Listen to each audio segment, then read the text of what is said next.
شیخ صالح الفوزان حفظہ اللہ سے پوچھا گیا، أيضا أسئلة تكررت مفادها يقول: حينما ننتقد بعض دعاة السوء ببيان باطلهم ونذكر النصوص الشرعية على بطلان أقوالهم يحتجون علينا بأن لحوم العلماء مسمومة وأن الكلام فيهم من الغيبة.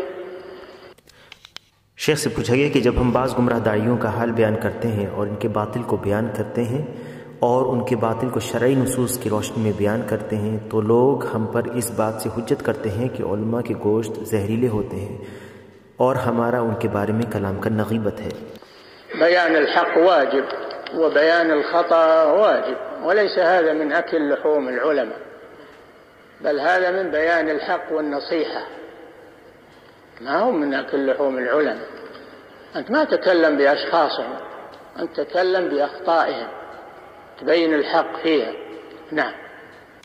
شیخ کا جواب تھا کہ حق کو بیان کرنا واجب ہے اور غلطی کو بیان کرنا واجب ہے، اور علماء کے گوشت کھانے میں سے نہیں ہے، بلکہ یہ حق کو بیان کرنے اور نصیحت کرنے میں سے ہے، نہ کہ علماء کا گوشت کھانا ہے۔ تم کسی کی شخصیت پر کلام نہیں بلکہ اس کی غلطی پر کلام کرتے ہو اور اس معاملے میں حق کو بیان کرتے ہو۔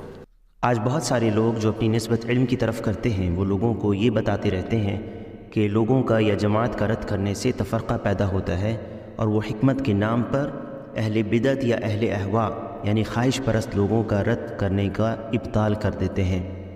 شیخ صالح الفوزان حفظہ اللہ سے پوچھا گیا، قل حفظكم الله تعالى: هل الردود على أهل الأهواء من نهج النبي صلى الله عليه وسلم أم أحدثها من يريدون تفريق الناس وتصنيفهم؟ شیخ سے پوچھا گیا کہ کیا خواہش پرستوں کا رد کرنا نبی صلی اللہ علیہ وسلم کا طریقہ ہے یا یہ بعد میں ان لوگوں نے نکالا جو لوگوں میں تفرقہ ڈالنا چاہتے ہیں؟ يا أخي اقرأ القرآن، كم فيه من الردود على المشركين وعلى المنافقين وعلى المخطئين.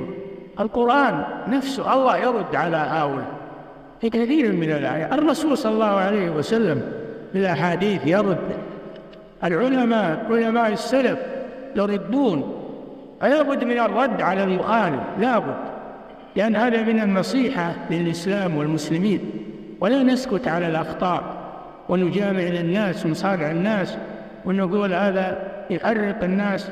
اللي بيفرق الحق خليه يتفرق يبعد عنه، أما المؤمن هذا يفرح بالحق ويفرح إذا نبه على خطأ ليتراجع عنه. نعم. شیخ کا جواب تھا، اے بھائی تم قرآن پڑھو، اس میں کتنے ردود ہیں مشرکین پر اور منافقین پر یا غلطی کرنے والوں پر۔ قرآن میں خود اللہ تعالیٰ نے ان لوگوں پر بہت ساری آیتوں میں رد کیا ہے، رسول اللہ صلی اللہ علیہ وسلم نے احادیث میں ان کا رد کیا، علماء نے یعنی علماء سلف نے رد کیا۔ مخالفین پر رد کرنا ضروری ہے کیونکہ یہ اسلام اور مسلمانوں کے لیے نصیحت کرنے میں سے ہے۔